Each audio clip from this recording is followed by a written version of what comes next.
तो ये मूवी है 5 अय्याश दोस्तों के बारे में जो कि अपनी बीवियों से छुपकर अफेयर किया करते थे और उन्होंने ये सब काम करने के लिए एक कमरा खरीद रखा था जिसका नाम होता है लॉफ्ट।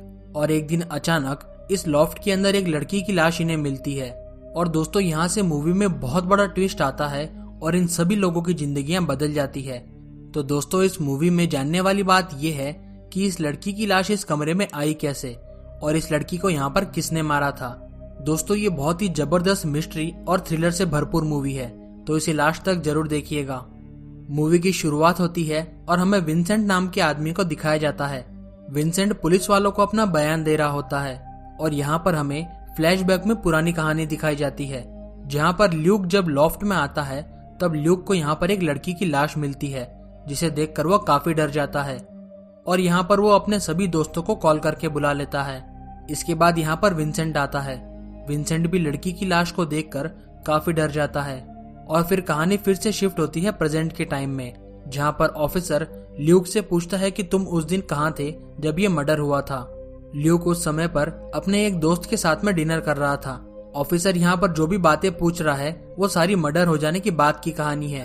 अब यहाँ पर कहानी फिर से फ्लैशबैक में पीछे जाती है। अब क्रिस लॉफ्ट के अंदर आ चुका है और क्रिस भी इस लड़की की लाश को देखकर डर जाता है।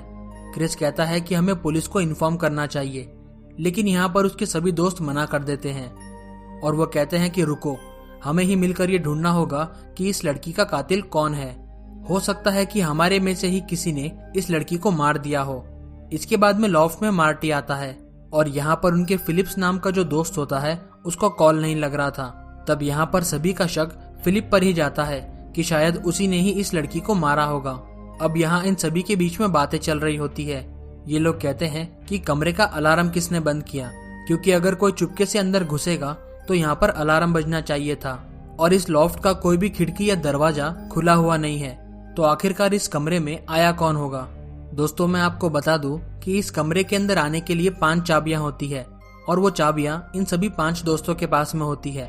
उसके अलावा कोई भी इस कमरे को नहीं खोल सकता था। अब यहाँ पर पूरी मूवी फिर से फ्लैशबैक में चली जाती है और हमें 1 साल पहले का सीन दिखाया जाता है। जिस दिन इस बिल्डिंग की ओपनिंग सेरेमनी होती है उस समय पर विंसेंट अपने सभी दोस्तों को ये अपार्टमेंट दिखाता है और वो कहता है कि ये लॉफ्ट है। विंसेंट यहाँ पर बताता है कि हम लोग अपने अफेयर को यहाँ पर आकर कंटिन्यू कर सकते हैं, इससे हमारी बीवियों को भी पता नहीं चलेगा और हमारे भी मजे हो जाएंगे और हमें कभी भी होटल या फिर उसके बिल की टेंशन नहीं लेनी पड़ेगी। अगर हम 5 लोग मिलकर इस कमरे को खरीद लेते हैं तो ये हमारे ही काम आएगा। लेकिन क्रिस यहाँ पर थोड़ा झिझक रहा होता है और वो मना कर देता है। लेकिन क्रिस की मुलाकात इसी पार्टी में एन नाम की लड़की से होती है जो कि एक पॉलिटिशियन की पर्सनल असिस्टेंट थी, क्योंकि एन दिखने में काफी सुंदर होती है। अब यहाँ पर कहानी फिर से प्रेजेंट में आती है और पुलिस ऑफिसर क्रिस से पूछता है कि क्या तुम लैटिन भाषा जानते हो, क्योंकि हमें जो कमरे में डेड बॉडी मिली है असल में उसके पास में लैटिन भाषा में ही कुछ लिखा हुआ था। और पुलिस वाले सोचते हैं कि शायद क्रिस ने ही उस लड़की को मारा है।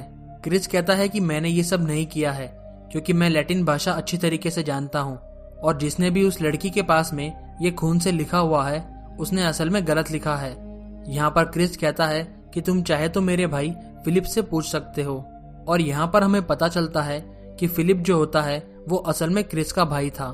अब कहानी फिर से फ्लैशबैक में जाती है और कहानी पहुंचती है लॉफ्ट में। अब यहाँ पर फिलिप आ चुका है। फिलिप के आते ही विंसेंट उसे मारने लगता है और पूछता है कि तुम कल कहाँ पर थे, और वो पूछता है कि तुम कल कहाँ पर थे।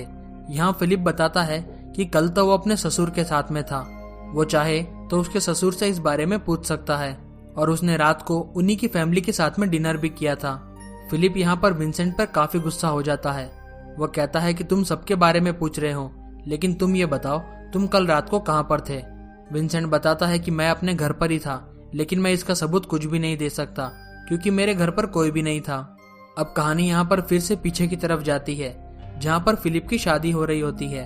तभी विंसेंट शादी में सभी लोगों को एक एक चाबी देता है जो कि इस लॉफ्ट की होती है और यहाँ पर क्रिस इस चाबी को लेने से मना कर देता है। तभी इस पार्टी में क्रिस को एना मिलती है और इन दोनों के बीच में काफी बातें होती है। एना क्रिस से पर्सनली मिलने के लिए कहती है और कुछ देर तक सोचने के बाद में क्रिस विंसेंट से लॉफ्ट की चाबी ले लेता है।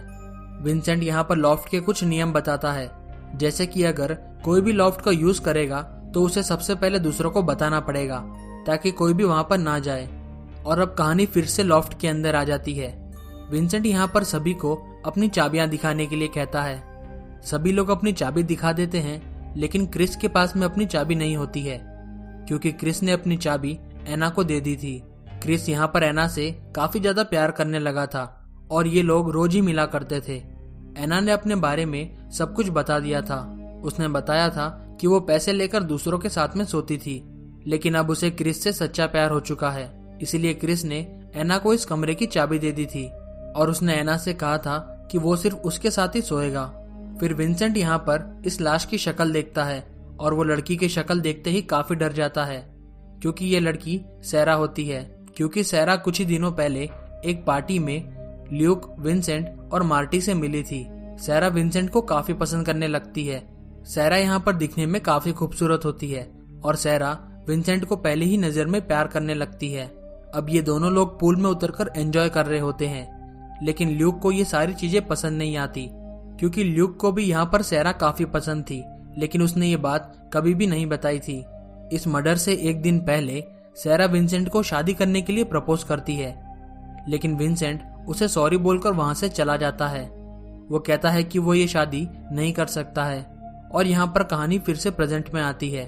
सैरा की लाश को देखने के बाद में विंसेंट काफी शॉक हो जाता है और ल्यूक समझ जाता है कि कुछ गड़बड़ है। और यहाँ पर सभी को लगने लगता है कि सैरा को विंसेंट ने ही मारा है। और अब कहानी फिर से पुलिस ऑफिस तक पहुंच जाती है। पुलिस ऑफिसर ल्यूक से पूछता है कि क्या तुम विंसेंट से जलते हो, क्योंकि उसके पास में कई सारी खूबसूरत लड़कियां थी। लेकिन ल्यूक यहाँ पर मना कर देता है। वो कहता है कि मैं ऐसा कुछ भी नहीं सोचता हूँ क्योंकि मेरी शादी हो चुकी है और मेरे 2 बच्चे भी हैं। और वो यहाँ पर अपने दोस्त के बारे में कुछ भी नहीं बताता है। फिर कहानी फिर से लॉफ्ट में पहुंचती है जहाँ पर विंसेंट काफी घबरा जाता है और कहता है कि मुझे लग रहा है कि हमें कोई फंसाने की कोशिश कर रहा है। और फिलिप्स भी यहाँ पर विंसेंट पर काफी गुस्सा हो जाता है। अब दोस्तों इसके बाद में हमें मार्टी की पुरानी लाइफ दिखाई जाती है। मार्टी आधी रात को हेल्प के लिए विंसेंट के पास में आता है और वो रोते हुए कहता है कि मेरी बीबी को पता चल गया है कि मेरा अफेयर चल रहा है और प्लीज तुम उसे जाकर समझा दो कि मैं ऐसा बिल्कुल भी नहीं हूँ, मैं तो सिर्फ उसी से प्यार करता हूँ। इस टाइम पर विंसेंट किसी लड़की के साथ में लॉफ्ट में होता है, इसीलिए वो मार्टी से कहता है कि ठीक है, मैं तुम्हारी वाइफ को जाकर समझा दूंगा। और दोस्तों यहाँ पर कहानी फिर से लॉफ्ट में आती है जहाँ पर ल्यूक एक सीक्रेट कैमरा दिखाता है जो कि हर चीजें रिकॉर्डिंग कर रहा था। और ये सारी चीजें देखकर इसके दोस्त काफी गुस्सा हो जाते हैं। वो कहते हैं कि तुम ऐसा कैसे कर सकते हो, हमने इस कमरे के रूल्स बनाए थे कि किसी को भी पता नहीं चलेगा कि यहाँ पर क्या चल रहा है, लेकिन तुम तो हमारी सारी प्राइवेट चीजें रिकॉर्ड कर रहे हो। विंसेंट यहाँ पर ल्यूक से पूछता है कि क्या तुमने सब कुछ रिकॉर्ड कर लिया था, तो ल्यूक मना करता है। वो कहता है कि मैं तो कभी कभी ही रिकॉर्ड किया करता था और मैंने कल रात कुछ भी रिकॉर्ड नहीं किया है। विंसेंट यहाँ पर ल्यूक से काफी डर जाता है क्योंकि विंसेंट की कुछ ऐसी वीडियोस होती है जिसे वो किसी को भी नहीं दिखाना चाहता था और इसीलिए वो ल्यूक पर काफी गुस्सा होता है। लेकिन ल्यूक कहता है कि मैं किसी को भी नहीं बताऊंगा और ये राज बस हमारे बीच में रहेगा। अब दोस्तों यहाँ पर कहानी का सीन शिफ्ट होता है और एक पार्टी चल रही होती है जहाँ पर मार्टी अब वापस अपनी वाइफ के साथ में होता है क्योंकि क्रिस के बात करने के बाद में उसकी वाइफ मान जाती है। और इसी पार्टी में क्रिस को एना दिखाई देती है। एना यहाँ पर बातों में बताती है कि उसे क्रिस से मिलने के लिए पैसे दिए जाते थे। क्रिस पूछता है कि तुम्हें मेरे पास आने के लिए कौन पैसे देता था, लेकिन एना इस बात को नहीं बताती है। अब दोस्तों कहानी फिर से प्रेजेंट में आती है और कमरे का सीन दिखाया जाता है जहाँ पर विंसेंट कहता है कि हमें फंसाया जा रहा है, शायद हमारी बीवियों को ये बात पता चल चुकी है और वो हमें जानबूझकर फंसा रही है। और इसके बाद में विंसेंट को चक्कर आने लग जाते हैं और वो वहीं पर गिर जाता है। और दोस्तों यहाँ पर कहानी में बहुत बड़ा ट्विस्ट आता है और ल्यूक कहता है कि हमने ही तुम्हें फंसाया है क्योंकि हमें तुम्हारे बारे में अब सब कुछ पता चल चुका है। और इसके बाद दोस्तों इसी के सभी दोस्त मिलकर विंसेंट के कपड़े उतारने लगते हैं और वो जाकर उसे सैरा के पास में सुला देते हैं। ल्यूक फिलिप से कहता है कि तुमने हमें मुसीबत में डाल दिया है, तुम्हें सैरा की नस को नहीं काटना चाहिए था। और दोस्तों यहाँ पर हमें पता चलता है कि इन चारों दोस्तों ने मिलकर ही इस लड़की को मारा था। विंसेंट यहाँ पर काफी नशे में होता है और वो पूछता है कि तुम ऐसा क्यों कर रहे हो, तुमने सैरा को क्यों मारा। तब ल्यूक बताता है कि हमने सैरा को नहीं मारा है, पिछली रात को उसी ने नींद की गोलियां खाकर सुसाइड कर लिया था, क्योंकि वो तुमसे काफी ज्यादा प्यार करती थी, लेकिन तुम्हारे मना करने पर उसने सुसाइड कर लिया था। और उसी के पास में उन्हें एक सुसाइड नोट भी मिलता है। अब दोस्तों यहाँ पर कहानी फिर से फ्लैशबैक में जाती है, और जब पहली बार ये चारों लोग लाश को देखते हैं तो काफी डर जाते हैं, और ये लोग विंसेंट को बताने के लिए जा रहे होते हैं। तभी ल्यूक इन्हें मना कर देता है, और वो जाकर सबसे पहले इन्हें वीडियो रिकॉर्डिंग दिखाता है, जिसमें विंसेंट मार्टी की बीवी के साथ में सो रहा था। और इसी कमरे में विंसेंट फिलिप की बहन जोई के साथ में भी कई बार सोया था। और दोस्तों, विंसेंट ने ही एना को क्रिस के साथ में भी सोने के लिए पैसे दिए थे। और यहाँ पर इन सभी लोगों को पता चल जाता है कि विंसेंट ने उनके पीठ पीछे उन्हें ही धोखा दिया है। दोस्त होने के बावजूद भी उसने सभी अपने दोस्तों को धोखा दिया है।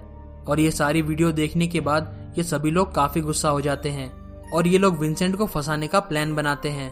अब कहानी प्रेजेंट में पहुंच जाती है। पुलिस ऑफिसर विंसेंट से पूछता है कि बताओ तुमने सैरा को क्यों मारा है।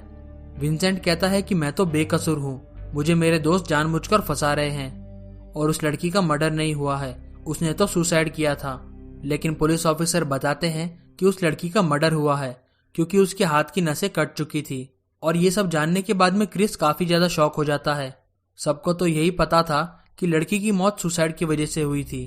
अब दोस्तों, यहाँ पर क्रिस सोचने लगता है कि सभी के साथ में गलत हुआ वो तो ठीक है, इसलिए वो लोग विंसेंट से बदला लेना चाहते हैं। लेकिन ल्यूक के साथ में ऐसा क्या हुआ कि वो भी विंसेंट को फंसाना चाहता है। अब क्रिस यहाँ पर ल्यूक से पूछता है कि हमारी बात तो ठीक है, लेकिन तुम्हें इतना गुस्सा क्यों आ रहा है। क्रिस यहाँ पर ल्यूक से पूछता है कि तुमने ऐसा क्यों किया, तुम मुझे सारी सच्चाई बताओ। ल्यूक क्रिस को यहाँ पर एक सीक्रेट बताता है कि सैरा की मौत सुसाइड की वजह से नहीं हुई थी। असल में उसने उसे इंसुलिन का ओवरडोज दे दिया था। वो बताता है कि वो सैरा से काफी ज्यादा प्यार करता था। पार्टी में भी सैरा उसे ही देख रही थी, लेकिन विंसेंट यहाँ पर बीच में आ जाता है, जिसकी वजह से उसे काफी गुस्सा था। वो कहता है कि मैं सैरा से काफी ज्यादा प्यार करता था, लेकिन सैरा को तो सिर्फ विंसेंट ही दिखाई देता था, इसीलिए मुझे विंसेंट को मारना था।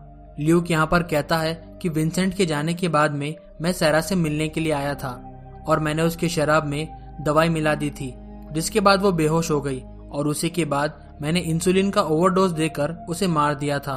अब क्रिस यहाँ पर बताता है कि इंसुलिन लगने के बाद भी वो लड़की सुबह तक जिंदा थी, लेकिन उसकी मौत उसके हाथ के कटने की वजह से हुई थी, और ये बात इन्होंने ल्यूक को बिल्कुल भी नहीं बताई थी। ये सब सुनने के बाद में ल्यूक काफी ज्यादा शॉक हो जाता है, और उसे अब पछतावा होने लगता है। अब उसे लगता है कि उसी की वजह से सैरा की मौत हो गई थी। क्रिस यहाँ पर कहता है कि सैरा बच सकती थी, लेकिन तुम्हारी वजह से हमें ही उसे मारना पड़ा। और यहाँ पर क्रिस और ल्यूक के बीच में हाथापाई होने लगती है। तभी वहाँ पर पुलिस का सायरन सुनाई देता है। क्रिस यहाँ पर कहता है कि मैंने यहाँ पर आने से पहले पुलिस वालों को सब कुछ बता दिया था, और वो तुम्हें पकड़ने के लिए आ ही रहे हैं। क्रिस यहाँ पर ल्यूक को सुसाइड नोट दिखाता है, जिस पर ल्यूक की ही हैंडराइटिंग होती है। क्रिस कहता है कि मुझे पता चल गया था कि ये तुम्हारी ही हैंडराइटिंग है, और तुमने ही सैरा को मारा है। क्रिस अब ल्यूक को सरेंडर करने के लिए कहता है, लेकिन तभी यहाँ पर ल्यूक बिल्डिंग से छलांग लगा देता है और नीचे गिरकर मर जाता है। इसके बाद दोस्तों, हमें 6 महीने की बाद की कहानी दिखाई जाती है, जहाँ पर मार्टी और उसकी वाइफ दोनों एक साथ में होते हैं, और उसकी वाइफ ने अब मार्टी को माफ कर दिया था, और ये दोनों साथ में रह रहे होते हैं। क्रिस ने यहाँ पर अपनी वाइफ को डिवोर्स दे दिया था, और फिलिप ने इस लड़की को मारा था, इसलिए उसे जेल हो जाती है। और दोस्तों, विंसेंट ने जो अपने दोस्तों को धोखा दिया था, उसके बाद से उन सभी लोगों ने विंसेंट को छोड़ दिया, और इसके बाद में विंसेंट अकेला ही उस लॉफ्ट के अंदर रहता है। और दोस्तों, आखिर में एना क्रिस से मिलने के लिए आती है, और वो उसे कॉफी का ऑफर देकर ये दोनों साथ में चले जाते हैं। और दोस्तों, यहाँ पर ये मूवी खत्म हो जाती है। तो देखा आपने, अपने ही दोस्तों को धोखा देने की वजह से कितने लोगों की जिंदगियां बर्बाद हो जाती है। तो दोस्तों, ये थी 2016 की the loft movie explain in Hindi. दोस्तों, हमारे चैनल पर Hollywood movies explain in Hindi की कई सारी मूवियां आती रहती है, तो ऐसे ही हॉलीवुड मूवीज की हिंदी एक्सप्लेनेशन को देखने के लिए